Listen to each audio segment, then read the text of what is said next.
Congratulations to the great class of 2025. Wow, it's such an amazing achievement to graduate from US World and News' #1 university. Over the past 4 years, we've learned, matured, and formed friendships and bonds, and just in time to graduate into a recession. That is absolutely incredible.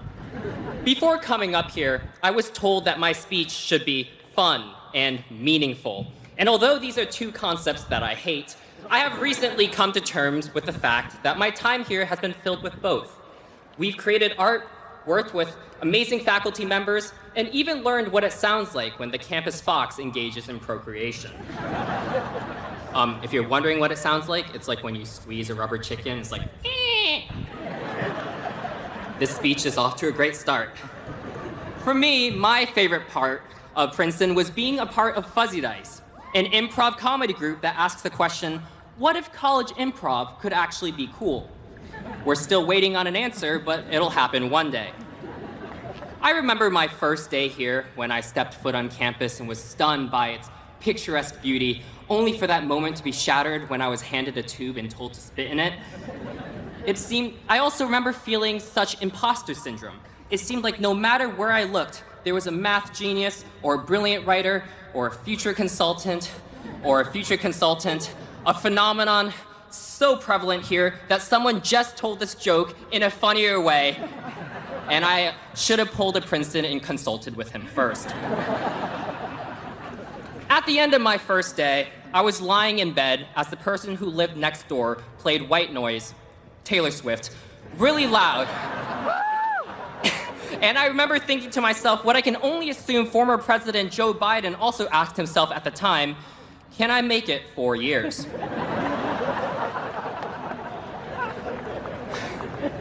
But as every day passed, which became weeks and then semesters, I started to appreciate this place. Psychiatrists might call this Stockholm Syndrome, but I think I, and a lot of us, grew to appreciate a place that placed such a heavy emphasis on change and growth.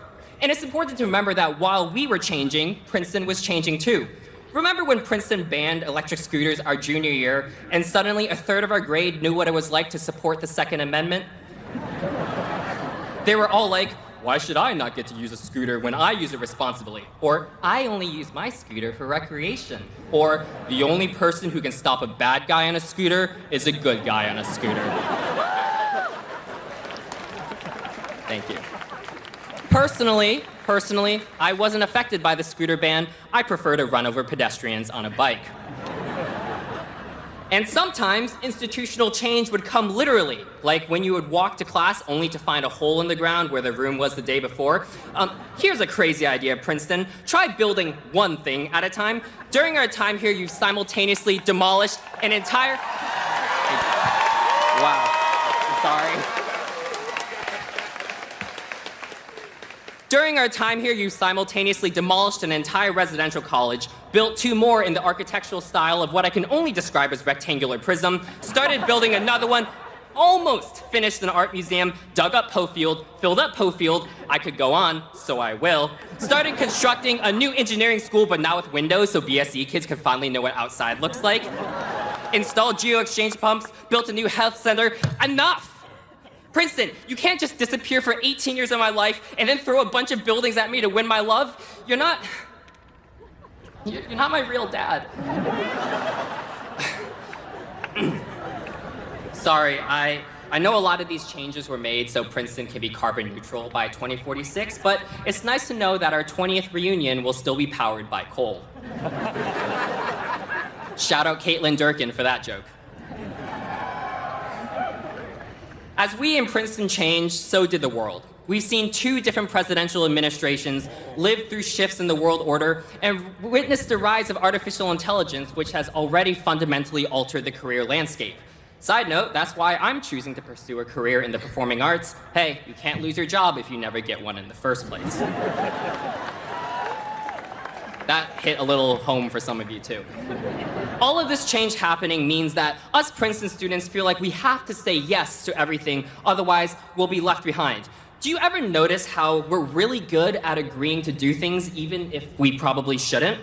When you ask a Princeton student, hey, are you gonna join DZAC, Princeton Rocketry, and be a pre-med Orphe major at the same time?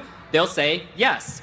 When you ask them if they want a pregame of Darty at TI, they'll say yes, even though that's the equivalent of waterboarding yourself before going swimming. And when you ask them if they're actually going to build a submersible to see the Titanic, they'll say yes, but let's use carbon fiber because it's cheaper. But as we leave the orange bubble and are subsequently sent to the farm upstate, we should remember that sometimes it's not only okay, but it's good and moral to not agree to do everything. Sometimes you have to look someone in the eye, especially if that someone wants something from you, and say the word no.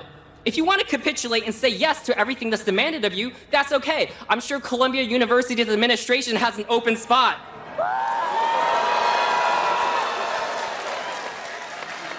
But